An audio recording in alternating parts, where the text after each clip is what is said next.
All right, what's poppin', y'all? It's your boy Luke Too Sick, back in the lab, back with another fire upload for you. This time we're keeping it global combat, and it's a little bit of a follow-up to the last video we did. Hey, we talked about Kingdom Wrestling in the UK and how they blend the church with the wrestling business.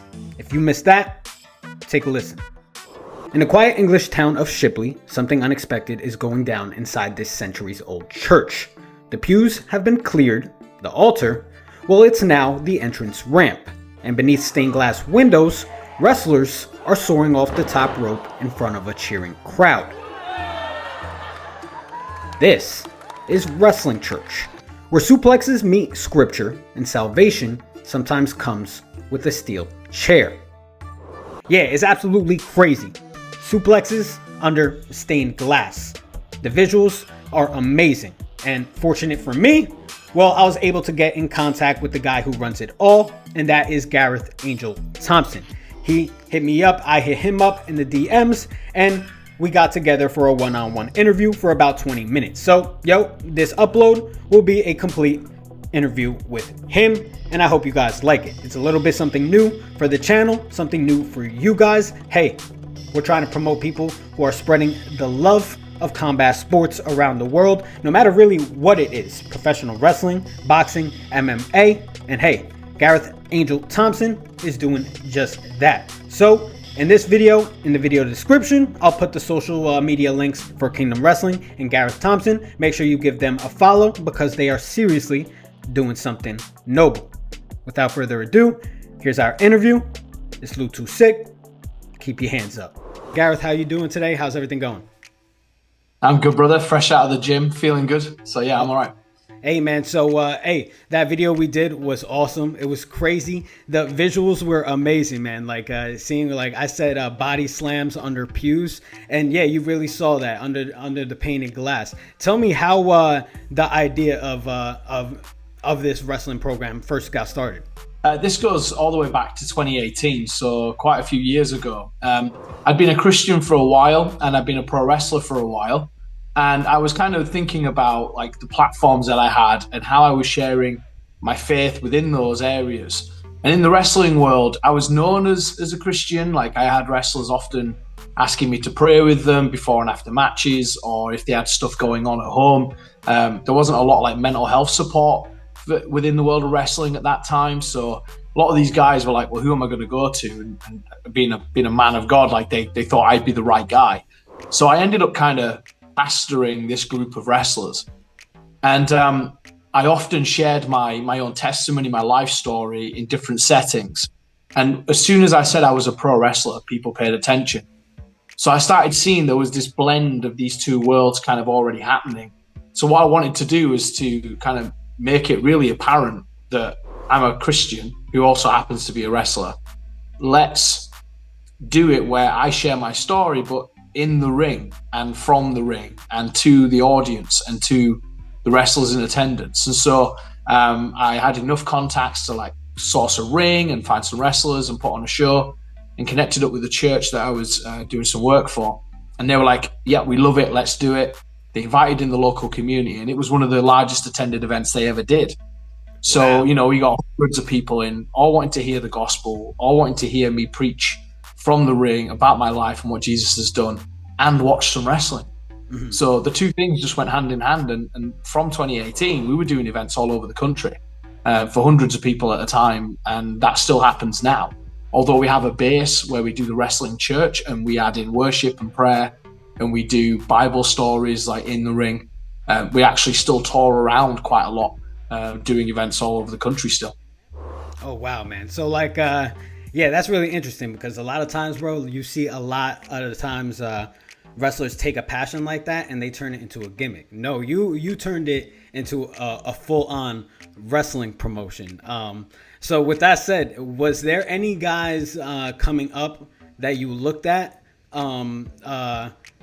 in the wrestling industry as like role models?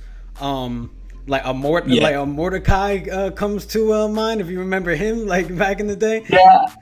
Like, is I mean, there any Mordecai, people like or aside from like the whole religion and stuff, any people style wise do you guys look at? Shawn Michaels, straight up. Hell That for a yeah! kid. I got Oh to meet man. Shawn. I got to pray with him. He's an absolute legend, and he was the guy who I first saw when I was a kid, and I saw my first wrestling match. It was Shawn Michaels versus Razor Ramon in the ladder match at WrestleMania 10, and I was watching it, and I just fell in love with Shawn. I just thought there was something about this guy, even though he was the bad guy. I thought there's just something about him, and I followed him, and I used the super kick. I do the diving elbow off the top. I just absolutely loved him. Another guy who I kind of style myself on is The Rock. I use the rock bottom as a finishing move. I call it the fall from grace. And I do the people's elbow, but like I pray before I hit it, like throw up a thanks Jesus, boom. Yeah. But like his mic skills as well, just the way that he could hold an audience and he could flip on his opponent with his words before he got round to punching them in the mouth. I thought he was just incredible. So I thought, who else are you going to learn from when you want to learn from the best in the game? The best all-round in-ring performer is Shawn Michaels. The best storyteller, the best seller, that's Shawn. The best talker, the best promo, the guy who you can put on TV and be like, that he looks like a megastar, that's The Rock. So I thought those were my two guys. In regards to the faith side of things, the irony between me and Shawn is that when I first started watching him, he wasn't a Christian. And obviously he went through all of his issue with drugs and his own personal career and his injuries and so on. And then when he returned in 2002 and he came out wearing Philippians 4:12 on his shirt, and I was like, oh, this guy's a Christian. Not long after that was when I then became a Christian, completely separate to that, a completely separate experience for myself. And then obviously having the opportunity to meet him and speak with him and pray with him, it just kind of emboldened me to say, look, if he can be a Christian on screen and behind the scenes, and he can be very vulnerable and open about his story, then I can do that same thing. I wasn't then expecting it to then turn into its own promotion. Like it was only ever I need to give the platform I've been given back to God, because he gave it to me. So my character changed into Gareth Angel, the Divine Avenger, and I started quoting scripture and praying with my opponents. So that just became the best characters of those that are kind of nearest to real life and to who you are as a person. So I was like, well, I'm just being me now, just turned up. And so that becomes a very genuine character. I still play a bad guy from time to time when a promotion asks me to, but like I won't do anything that's kind of like evil or nasty. When I cheat, it's often like I might try and do something behind the referee's back, or I might be a bit mouthy, and I always get my comeuppance. If I'm a heel, I'm always like, I've got to get beat at some point. It's got to be silly, just to kind of drop the comeuppance. Because I'm just very aware of the image that puts out and how I want it to be. You know, a kid can see me outside the ring and know that actually I'm a nice guy. I'm not really a villain. So yes, that's really important. But yeah, so Shawn, Rock, both of those are my guys. CM Punk later was another guy who I had a real kind of affinity to. He's kind of breaking the rules in a way that was like, I'm going to be counterculture with his straight edge lifestyle and just speaking to power the way that he did. I kind of related to that as well. So Punk was another guy, and then even later on, guys like Brock Lesnar, like just his raw power, his technical ability, just absolute monster in and out of the ring. Whether you call it staged or not, like just rocking up to UFC and winning a world title, like there's not many guys who can do that. So yeah, Brock, and then more recently Roman Reigns. I think he is a phenomenal storyteller. Again, very limited moveset, same as The Rock back in the day, same as Steve Austin back in the day. You know, not massive amount of moves that he does, but the ones he does well, times them right in the back, and just looks like a star. Yeah, and if you're able to make people feel, that's like the big thing, you know? I mean, you could be the best wrestler in the world, but if the crowd don't care, they'll still sit on their hands. Exactly, exactly. It doesn't matter if you're throwing flips in or if you're just doing chops. Hey, you just got to make them feel. So explain to me how the storyline process, the booking process is for your promotion. It's I was wondering, just thinking like, you guys are faith based, and in a way, the Bible could be your booker. Or if anybody has a plan, anybody has an issue, you could just put it on the Bible. You know, it's but all joking aside, how is that process? Well, I've actually got a booking meeting tonight for the next like 6 months of stories that we want to tell. It's kind of a blend of I meet with the vicar at the church, Rev Natasha. I meet with her first. I had a meeting with her this morning, and we talk about like what is the church's goal for the local community, and what are the needs that they see, and what are the other stuff that they have coming up that maybe we can tie into. So I don't know if you have this in the US, but in the UK, we have a course called Alpha, which is like an 8-week, 10-week course, like an introduction to Christianity, the core beliefs and space to ask questions. So we have one of those courses coming up. So our event in May will kind of have an element of that where we talk about Alpha and how that is a great place for people to start on their Christian journey if they want to. And that's outside of the Saturday night wrestling, you know? That, you know, you come to that on a different night at a different time, and that kind of helps build community.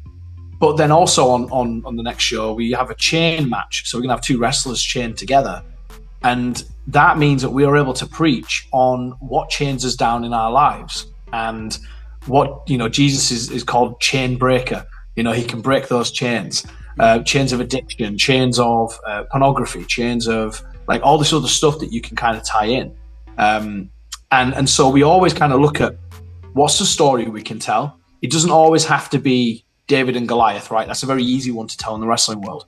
Sometimes it can be like a prolonged story of redemption for a heel character to maybe change their ways and turn babyface and choose not to cheat, you know? And we can then say, look, you know, a choice to be a Christian is an everyday choice, that every day you choose again to give your life to Christ every morning. You know, it's not a one and done thing. So we can always play around with that. Sometimes we get really crazy, and we did the resurrection story where we had a casket match with a casket at ringside. The good guy was getting beaten up by the bad guy and some of his mates. Out comes another good guy, obviously playing the part of Judas, stands with him, I'll help you fight, turns, kisses him on the cheek, throws him to the baddies, gets paid his 30 pieces of silver, off he walks, the good guy gets put in the coffin, lid gets shut. Bad guy's won, he's holding up the title belt. Yeah, I've won. Open the coffin, I want to rub it in his face. They open it, he's not there. There's a little trapdoor he's rolled under the ring. All of a sudden the lights go out. Undertaker-esque, the lights go out. There's a choir on the speakers. There's the smoke going. There's lightning. And then all of a sudden the lights come back on. The good guy stood in the ring. And he's like resurrected. And he starts battering the bad guys and sends them running. Like, I then preach on that. That's the Easter story, you know? So we can get real creative with that. And, you know, we can take that on tour and do it anywhere, at any church, any time of the year. Or, you know, we kind of tie it into our story. So the two guys who take part in that match are two characters that we've already been building. You know, we might have the world title on the line, or it might be, you know, the most hated guy versus the most loved guy. And we've set them up over the months prior to be able to meet in this match and it be a big showstopper, a big main event. So we're always kind of playing with those two things. Yeah. What's the theme? What's the story? Each event will have a different one, but also who are the characters we're building? Where are we moving them to? Who best fits this story? Who best fits this kind of match type? And we do that. And normally, I would think because of the constraints of the church and having the church staff involved, I would think, just assuming, hey, it's a standard, you got singles matches and tag matches, but you guys are doing ladder matches, you guys are doing casket matches, you guys are even like pushing the boundaries. So credit even to the staff for even giving you guys that creative freedom. Yeah, I mean, St. Peter's, the church, have, you know, they're a Church of England church. They have been so amazing to let us in and to kind of let us have their space and for us to respect that. But they're so on board with the absurdity of it that they're like, why not? Let's do something fun. Let's do, you know, we've got a Stairway to Heaven ladder match, which is our like Money in the Bank ladder match in June, which we've been building to. And I was just talking today about the preach I'm going to do, which is going to be me climbing up two ladders. And I can only go up so far. and I've got to choose which ladder I need to get onto to keep going up. Yeah. That's It's going to be, bad life choices, being a horrible person, blah, blah, blah. The other one is obviously going to be good life choices, following Jesus's teaching. And that ladder is going to be taller than the other. Mm-hmm. And obviously I'm going to be able to get higher on that one. But at some point you have to choose between the two things. Otherwise you're going to do yourself a bad and split your groin. So that's the vision. And the people that come, most of them, they're it's families. We get a lot of families. We get a lot of young kids. So we try and be careful with the villains that we have that aren't too scary. But we also lean into the fact that in the world there are villains and you can't avoid it. So, we don't have anything that's outright satanic unless it is going to get beaten. It shows up, does some damage and gets beat because we believe that, Jesus prevails. So we can do that if it's packaged right and if it's produced right and if it's, done tastefully. We don't let wrestlers bleed. We're kind of we're not doing any of that because I don't believe in it personally that it's needed. And if we did, it would be a complete stunt thing. It wouldn't be someone blading themselves what actually happened in some places. So we're always kind of toying with that. And the church just respect it. And Rev Natasha gets it. She's I understand that most of the people coming in are families, they're young adults, particularly men, who maybe a lot of them are from working class, blue collar backgrounds. So maybe they have not been churched in a way. They wouldn't sit through worship. They wouldn't sit and sing the words on the screen because they only ever do that at karaoke. Or they're not going to sit and read the Bible. We need to tell them the stories in a way that they can digest and they can see and unpack. So it is very creative. It is very cutting edge. The church in the UK have had mixed responses, as you would imagine. Mm-hmm. Some of them really get it and are on board and are this is amazing. Can we do it too? And there are others who are we don't think it should be happening in church, mm-hmm. or it shouldn't be violence or whatever. And you know what? If that's not for you, that's not for you. That's fine. I can do it down the street and there'll be 400 people who come. So they're the people we're aiming to reach. I'm not aiming to reach people sat in church on a Sunday already. Yeah, exactly. Any movement that's worthwhile has a little bit of resistance. So while it's growing, it's going to have. But what's important too is you have other churches that are on your side and willing to house you, and so you have that too going for you. Now we only have about 10 minutes left. So moving forward, what is your plan? What are the hopes to expand the program? You guys are already touring. Around the country. You guys got the YouTube channel. What are some further plans you guys got going on? Yeah, so we have so much going on. It's crazy. So obviously we've been covered for the wrestling church, but we already have behind me, this is our training academy. So we got a ring in here. We got training classes happening throughout the week, different from ages 3-year-olds, toddlers, all the way up to adults. We do classes for. We're expecting that to keep growing and developing. We're doing a lot of work with schools, doing a lot of work with kids who have been kind of excluded from mainstream education, helping them back into education. We're doing works with colleges and students, doing work experience on graphic design and events management and production and all that kind of stuff. We've got a couple of other sites on the way. So we've got one which we've just launched in London. So they're kind of getting started. We're going to do a press release for them in the next few weeks. And that'll have a training school, and then that'll become monthly events as well. We've got one in Castleford that we're just waiting for a venue for. As soon as we have a venue, we're ready to go. We've got a ring and everything. We're just ready to rock and roll. And that's not too far from here either. So we were hoping by the end of this year, we'll have 3 separate sites, all open, all running events, all running training schools, and doing work in the local community. And then my hope is why can't we then take it to the US? Why couldn't we have Kingdom Chicago or Kingdom Florida or Kingdom Washington? Why can't we do that? Why can't we go into other parts of Europe or Australia, kind of any area where wrestling is a universal language, right? You can transcend the verbal language, if they don't speak English, and you can just get a local person to kind of anchor that. Yep. Wrestling tells its own stories. So yeah, the hope is that we take over the world. Hell yeah, man. All right, Gareth. Yeah, thank you so much, man. Hey, that was a great conversation, man. We have so much that I've wanted to get to, but I just realized that Zoom is only giving me 30 minutes. So, yeah, I could honestly go on for the next hour and a half talking more about the whole the start of Kingdom Wrestling, the start of your wrestling career, your journey into Christianity. I just have so many questions, but maybe for another time, hopefully. But I appreciate you coming on. Thank you so much, man. I really appreciate it. Again, thank you. No worries, brother. Thanks for having me. Of course, man.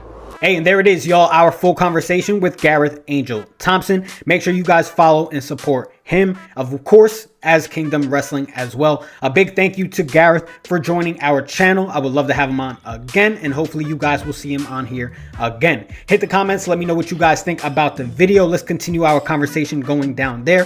What do you guys think about Kingdom Wrestling? What do you guys think about what they're doing? Hey, wrestling in church, it's crazy, but it's awesome. So, hey, let me know what you guys think in the comments. Click a like on this video, get it popping in the algorithm so the rest of the world can hear the word of Gareth Angel Thompson. And remember, if you haven't subscribed to the channel, hit that notification bell because this is just one of the many things we're working on for you. Hey, y'all, if it's promoting the world of then we're all about it. Y'all know what to do. It's your boy Lutu Sick. Keep those hands up.